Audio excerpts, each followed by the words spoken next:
why don't we get started? When you first hear about SEO, it sounds very exciting and magical. And honestly, it can be very exciting and magical. But it's also very mysterious. And for a long, long time, the SEOs were kind of the keepers of the secret. You know, it's like a secret mix of people who hid in the IT rooms and did magic and black magic. I even spoke with a web developer, it was only a couple of years ago, who was a very well-known web developer. And I asked about SEO because I was curious about his opinion, and he said that it's black magic. So this SEO thing, it seems so confusing to people, and it can be confusing. But after years of research and study and execution, I've really come to find that SEO is actually very, very simple, and there's only 3 elements. And I'm going to briefly touch on those so that at least you have a foundation of where this link building fits into the world of SEO. The 3 elements of SEO are technical, content, and links. Now, Mark and the folks at Pixelsilk, this is their specialty, is the technical part of SEO. They can help you with the pieces of the puzzle that need to be in place for the search engines to find your site and be found in Google.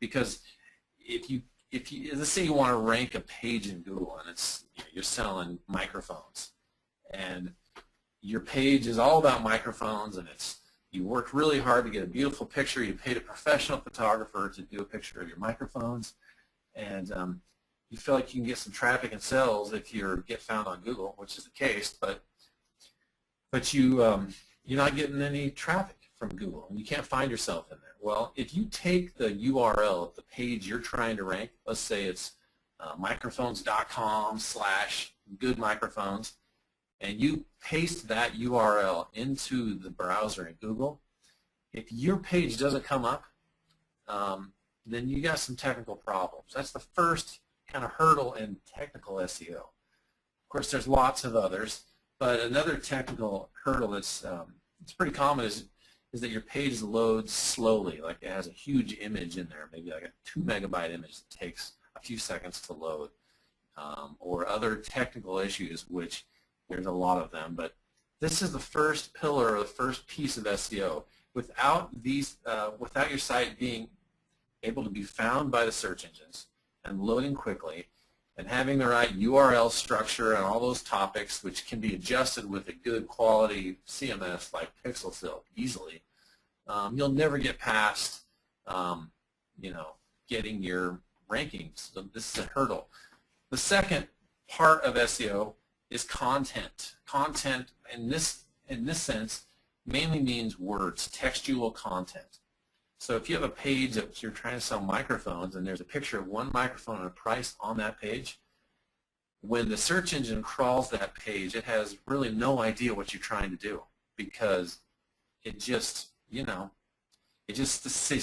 a picture which it can't look at, and maybe a price, and it doesn't know what to do with your page. So the way that the search engine reads your web page is through the textual content, and Google has developed some incredibly sophisticated natural language algorithms to read your web page and decipher what it is you do. And this goes across all parts of your website. For instance, does your page title contain your keyword? So if you're trying to sell microphones and the keyword says home, or it says Johnny's audio goods, then Google doesn't know that this page is about microphones. Also, you need to have unique content on the web page that identifies this page, once again, as something that's relevant to a keyword you're trying to rank for. And this is a simple concept, but it's incredible how many people overlook this simple concept. And once again, with a good platform, a good content management system that's SEO compliant like Pixelsilk, this is easy to achieve. You don't have to download lots of widgets and try and find the best one. It's just built in there. So with content, one thing we've noticed and done some research on is the fact that if there's pictures, there are good pictures in your web page, it'll rank better, because Google likes to show pictures to its users, and it's going to select those pages over the ones that don't. That's just something we've noticed. Now, I will mention my brother Zach is in the room with me here, and he's got the console open. If you have questions about any of this concept or topics, just send a question through the chat, and we can answer those questions. Or if there's a good one that we think a lot of people might want to have the answer to, we'll go ahead and we'll stop the presentation and answer that question.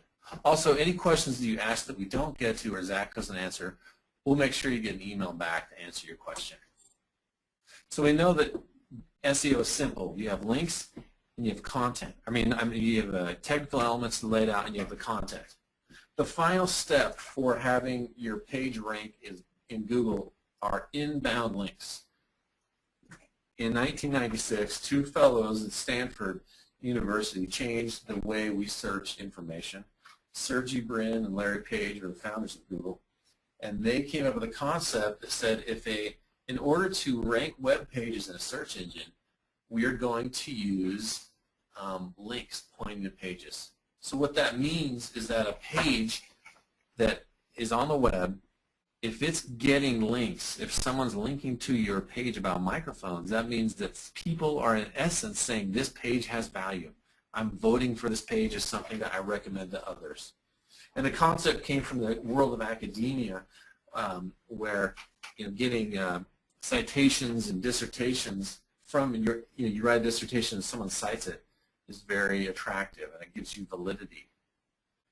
Now that changed the landscape of internet marketing forever, that little theory. And basically these days, the page with the most links, most best links wins.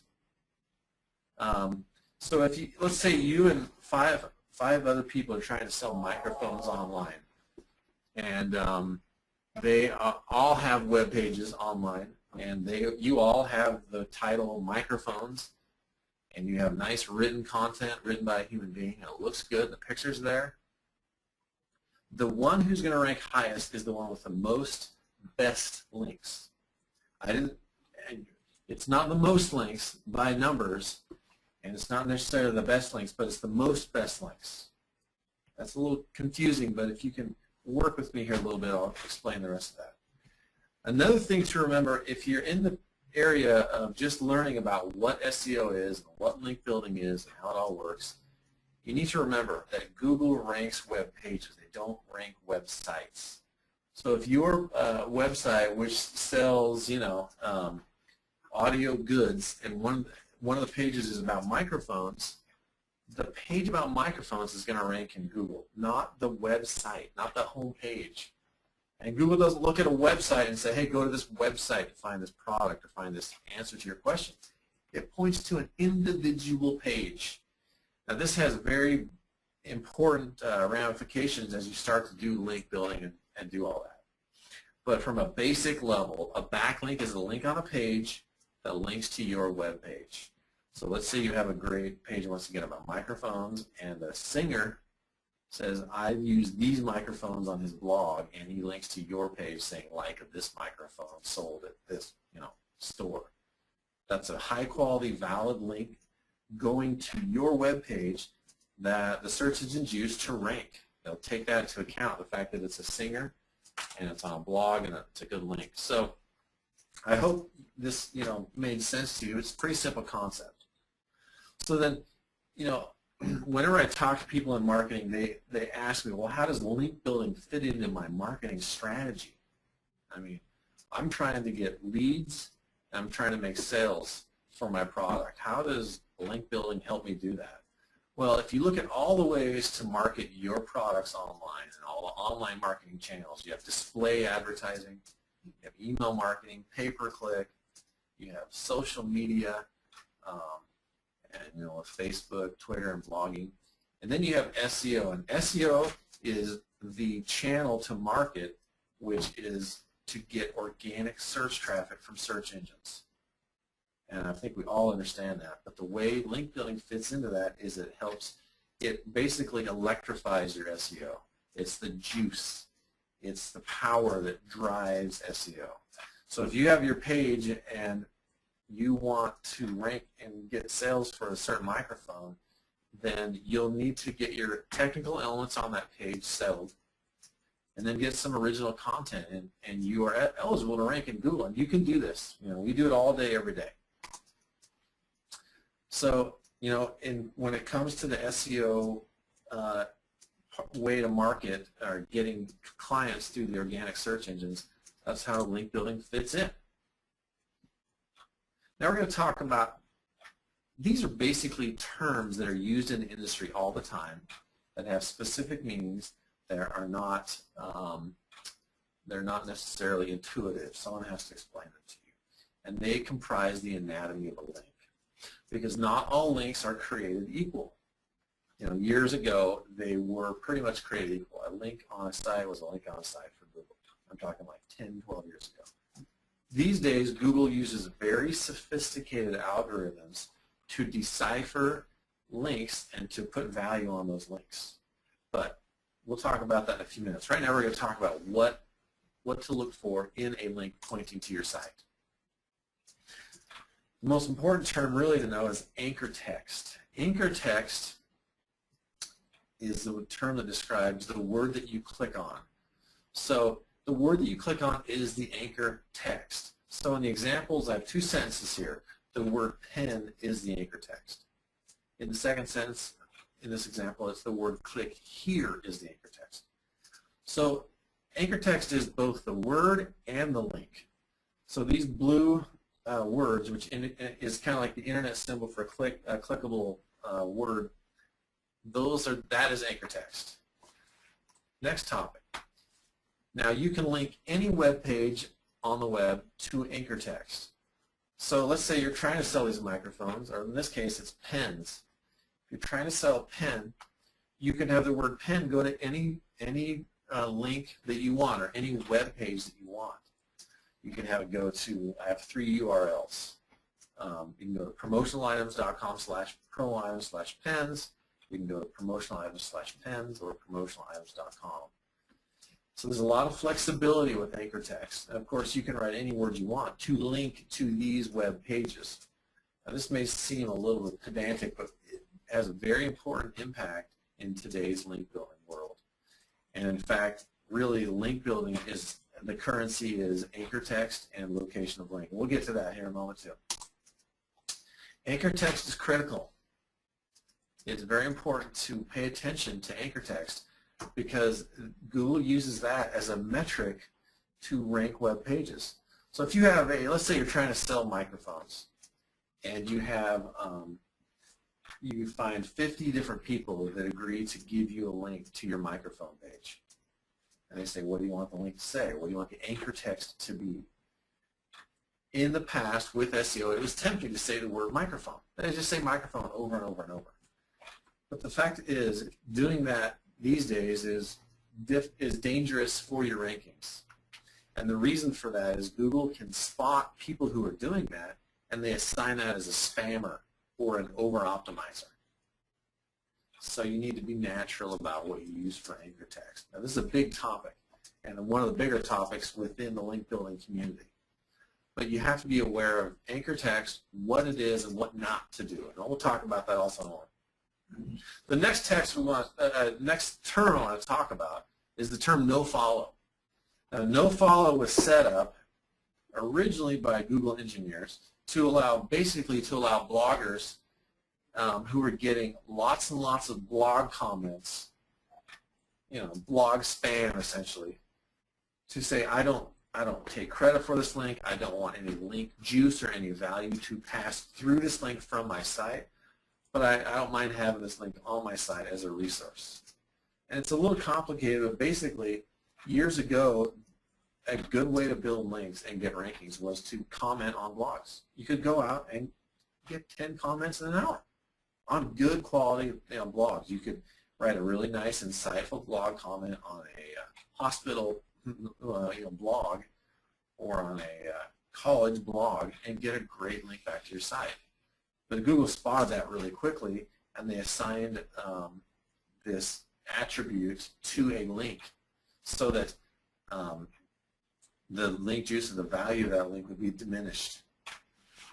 So it's something to know. The term deep linked is often used also in link building. And a deep link simply refers to any link going to a page that is not your top level domain.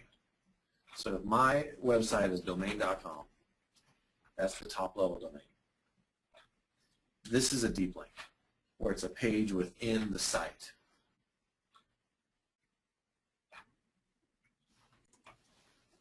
Next term is link juice. Link juice is something that isn't talked about as much, but it's still out there. Link juice refers to how much value a link gives a web page. So if you got a link, let's say you're trying to sell microphones, and you got a link from a singer who was well known, and he says, I use this microphone from this person, from this website, you know, that gives you a lot of link juice, a lot of power. The way Google measures link juice is relevancy and PageRank. And these are two separate topics that we'll talk about. But just know that the term link juice is available. So you might say, hear your SEO, oh, that link's going to give you a lot of link juice. And you know, it's kind of intuitive to understand, but that's what they're actually talking about. The two metrics are relevancy and PageRank. So let's talk about those for a moment. Relevancy. The more relevant the linking pages are, the more valuable the link is. In our example with the microphone, if the singer gives you a link, clearly the singer is involved in the production of music, microphones are involved in the production of music, therefore that link is very relevant to what you're doing. So the page, which is microphones, has a lot to do with singing, and the singer, therefore, has a high relevancy to you. A more relevant link might be a microphone manufacturer who says, these are people who sell our microphones. And that is absolutely a relevant link.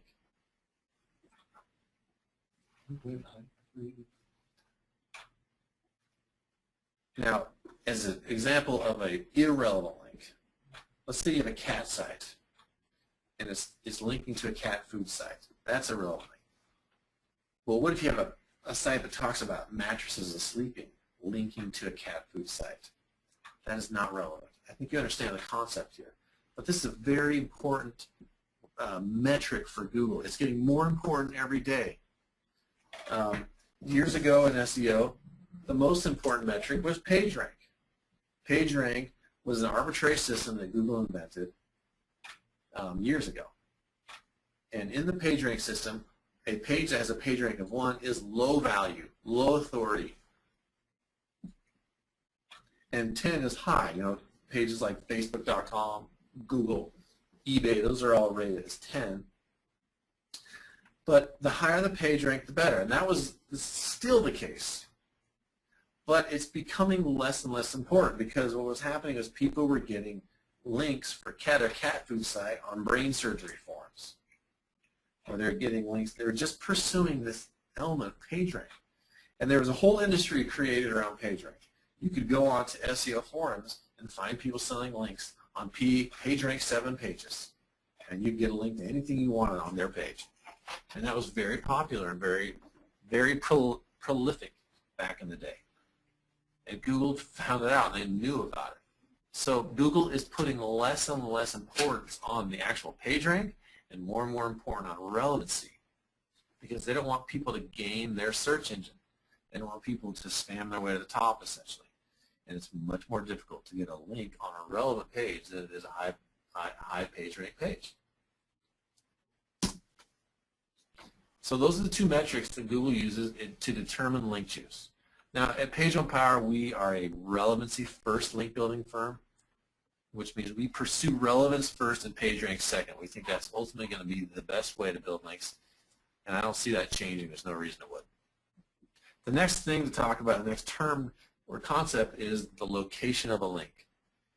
Now, if you have a link on the bottom of a page, let's say in the footer part of your grandma's blog, she gives you a link. That link has less value than a link on the top part in the middle of the content. So she writes a blog post about how wonderful her, grandson's microphone business is on a blog comment and a blog post. Of course, that's a silly example, but the link in that content on that part of the page has a lot more value than the link on the footer, because generally speaking, people put low value links on the bottom of the page.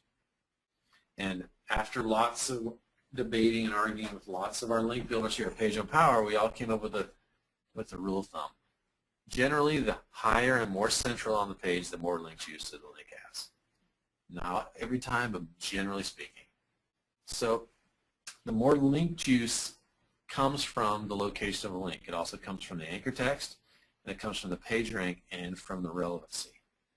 So those are all terms to know if you want to talk intelligently about link building, and maybe you've hired a link builder, yes, when you want to do link building, you want to do it yourself. These are important things to learn.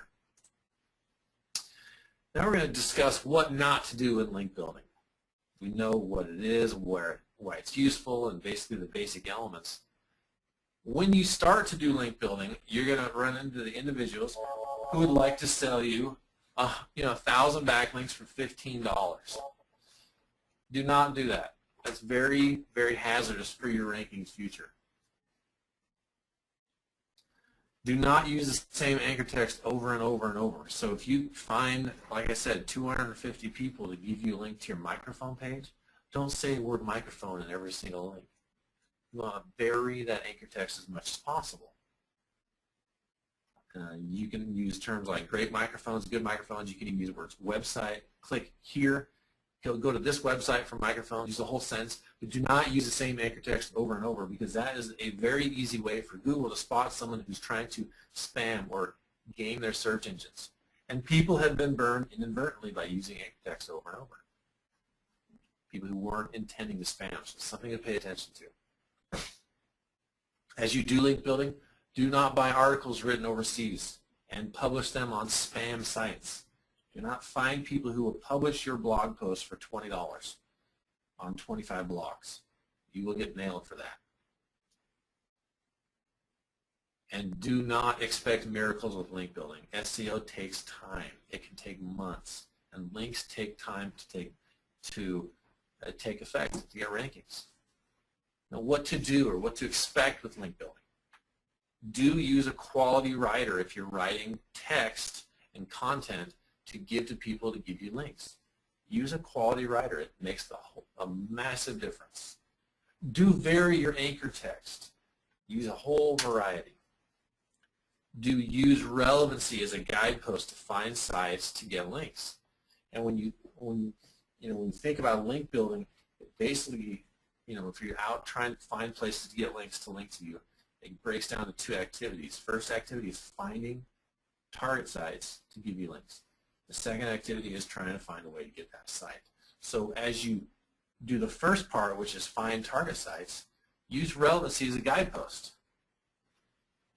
It'll be a much more sane and a much more effective way to get to find target sites than trying to find high page rank pages to get links on. That's the old school way. That's like 3 years ago, forever ago. Do expect miracles with link building. SEO takes time, but it is very effective.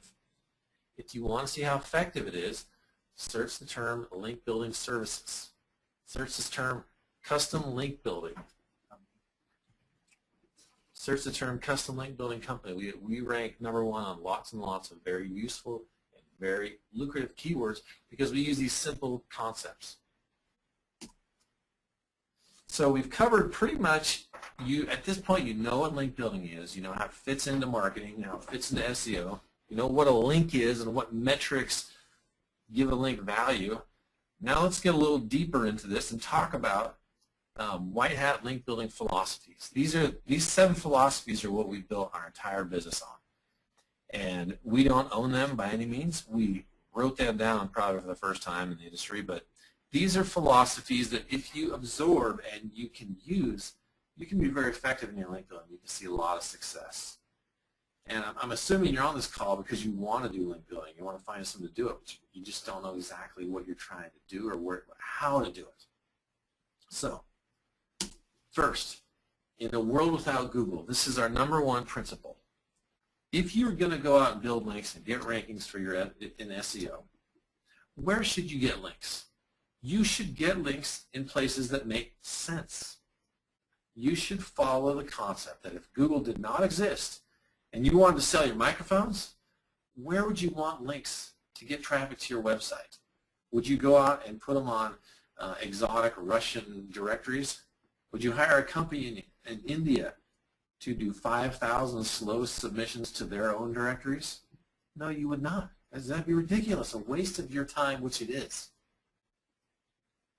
You would look for places that make sense, where people might actually come across your link and be interested, like that singer's website. Now, one thing, like I mentioned earlier, that's really been good for the SEO industry, and for link building especially, is that the marketing departments are getting involved in SEO more and more. We used to get calls only from SEOs. Now we get calls from people in the marketing department because they want to get the SEO tuned up, and they know link building is important, so they call and ask us what it is and how it works. But you want to plug in the marketing cord with the SEO cord whenever you can. Let me give you an example. We have a client who who sold logo design, and he wanted to get higher rankings for the term, logo design, cheap logo design, lots of terms like that. But what the idea he came up with was, let's get links on design blogs. Let's get links on graphic design blogs because they're so relevant. He heard about relevance. And I thought it was an interesting concept until we thought about it in a world without Google. Why would anyone in the space of graphic design want to give that guy a link? They're his competitor. So instead we thought, let's look for blogs for entrepreneurs and business owners, because they're the ones that buy the logos. You see how the marketing angle and the SEO core can come together in one. You can get great quality links to get higher rankings and get traffic besides.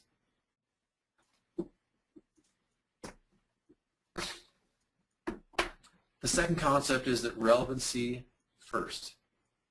White hat link building, which incidentally, there's white hat and black hat. Black hat is anything you do that's contrary to Google's webmaster guidelines, which you can find easily online. White hat link building follows relevancy, not page rank. Does it make sense to get a link for your cat food site on a brain surgery forum, even if it's a .edu? No, it does not. And we've talked about this several times in this webinar. But if you use the guidepost as relevancy first, I think you'll always be in contention to get the link juice that you need and really perform well in the search engines. Now, I realize, probably more than any of you realize, that every niche is different. Every niche is completely different. Some are very easy to find places to get good quality, relevant links, while others are extremely difficult. For instance, we have a client who sells children's books, and we have a great time building links because people spontaneously talk and blog about books and children's books particularly. So we have an opportunity all the time to get links for him on these blogs. It's easy to find places. We have a client who sells marine diesel generators. We have yet to find a blog that has anything to do with marine diesel generators. So it's a dry riverbed. It's hard to find, the good links. So there's a way you can handle this. And you should do this, honestly, even if you are in a fertile valley of link building. This is called a relevancy tree. It's something we developed here a couple of years ago when we ran across our second client. Was hard to get links for because we couldn't find anything relevant. We determined we were relevancy first, and then the real struggle started. So we developed this, and the way that this works is you take your keyword that you want to rank for, and you write down everything that relates to that keyword. In this case, it's framed art. So we have art, artist, art culture, and then we went out to the next level, this home or wall art, interior design. This all relates to framed art, maybe not closely, but remotely. When you have a resource like this, you have basically the link building world at your fingertips, because although finding a blog for framed art is difficult, finding a blog about art do-it-yourself or DIY is easy. Finding a blog or a site about decor, art decor, is easy. And then if you run out of sites about art decor, you can go to art inspiration or wall art. You can go out to the photography or painting. It all relates to framed art. This is a relevancy tree. And when you run out of options with your existing link building, you can just go back to that resource and find lots of new opportunities. Now, I'm going to go back to this real quick because I just remembered. Every webinar I present this particular topic, the relevancy tree, I get 6 or 7 emails saying, what tool do you use the relevancy tree to make the relevancy tree? And I have to answer the same thing every time. We use our brains, because I have yet to see a tool that actually does this even remotely correctly. And you can use suggestion tools like Uber Suggest and the Google keyword tool, but they often miss the mark anyway. The way we do is we get 6 or 7 individuals in a room. We write them all on a whiteboard in like 15 minutes. We cross out any term that doesn't have a community or doesn't have anyone interested in it, and then we make their tree. We just put the ones closely related, close to the keyword, and it goes out, from there. The number 3 principle of why I have link building is that website owners are people, and people link to people. The best links come from people. And I know this shouldn't go without saying, but it needs to be said because in the SEO industry, there's a kind of a lazy attitude about link building in general, where you just go out and get links. So we strongly feel that this is true, and we have a call first protocol in our office. If a link builder comes across a page that has a phone number attached to it, we can get a link from them. We just call, and it's a way more effective way to do it because we believe that people give the best links, and truly they do. A human has to sit down, enter in link code into their website, and that's how you get a good link. Now we also have a thing here that if it's an instant link, it's probably not a good link, and that's the case. Be wary of instant links. Number 4, this it goes along with number 3, but the most powerful link building tool is your brain. No link building tool, no seminar, nor article can come up with great link building ideas for you. Use your brain. Use what God gave you and think about it. As a good example, our friend who has the children's bookstore site came up with a concept that we came up with a concept where we made a list of target sites of children's book authors. And what we did is we built individual pages on his site that highlighted the author with a biography and a list of the books they've written. Then we reached out to those authors and said, we've made a page for you on our site. Would you like to link to it from your site? And of course, a lot of them said yes. We got extremely relevant links, high quality links, and a few of those links that we got from authors, he got a ton of traffic just from those links. So use your brain. The most powerful link building tool is your brain. Number 5, we learned this early on. My brother and I did all the link building together in our office for about a year, and we used to work on separate link building projects. I asked how it's going, and he asked me how it was going. It was terrible. So one day we decided to put a link building project on a Google Doc, and we shared it, and we did it together as a team, and it was so much better. Not only was it better to do, it was way more effective. We got much better links much faster. Therefore, we came up with the concept that link building is a team sport. If you're alone building links, I'm sorry. I wish that it wasn't the case. If you have anyone you can convince to work with you, do it. Because link building alone is torturous, impossible, dreadful, terrible, ineffective. It's really hard. It's like trying to light a fire with one log. Link building is an activity that exists between your ears. We recently had a new accountant, cost accountant, come work with us, and he wanted a list of all the equipment we had. We had to think, well, I think we have computers, we have whiteboards, but that's about it. That's all we have. We don't have equipment. The equipment are the individuals, the people who are thinking. Number 6 concept is forget viral. If it goes viral, it goes viral. Early on in our link building careers, we all, we wanted to get a viral infographic, a viral article to take off and get us tons of links. And it's kind of silly. It was hard to do. We had a couple minor successes, but it's a big waste of time. If you're in an industry that you can think you can get something to go viral, maybe do it. But for the most part, don't focus on trying to get something to go viral. That's not as popular as it once was, but it's still talked about a lot. Just focus on making great quality content and great quality stuff, and it goes viral, then it went viral. That's actually the definition of viral. Right? You can't really force something to go viral. If it goes viral, it goes viral, but don't worry about it. Just try and get that link, that one link, and you'll be happy. The seventh principle is the foot bomb. We came up with this a few years ago. The foot bomb is for the betterment of mankind.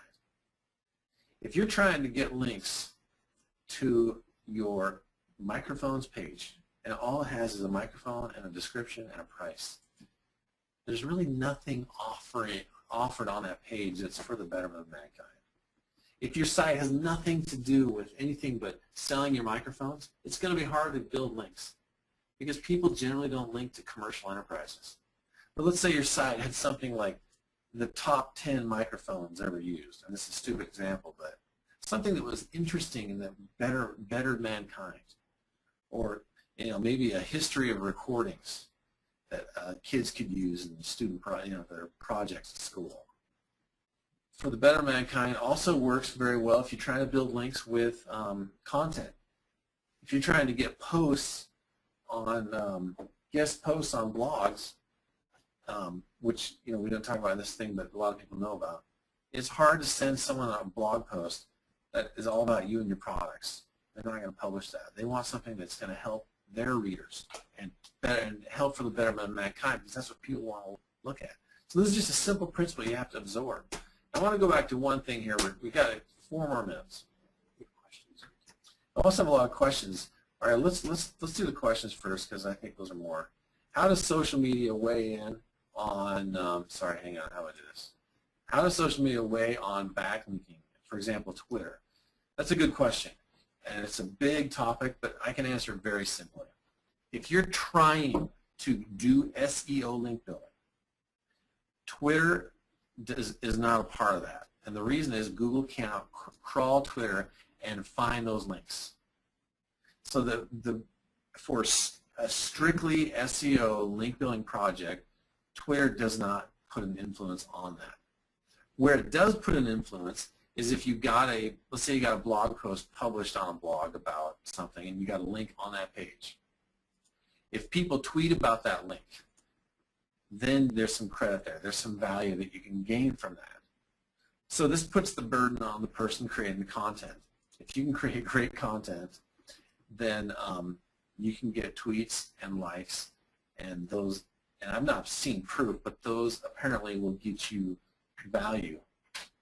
Another way to use social media is you can talk about the stuff that you're doing and ask other people to link to it. So basically it's a way to get links. But as far as getting links in social media space, Google doesn't use those to rank web pages because they can't. They're locked into what's called JavaScript.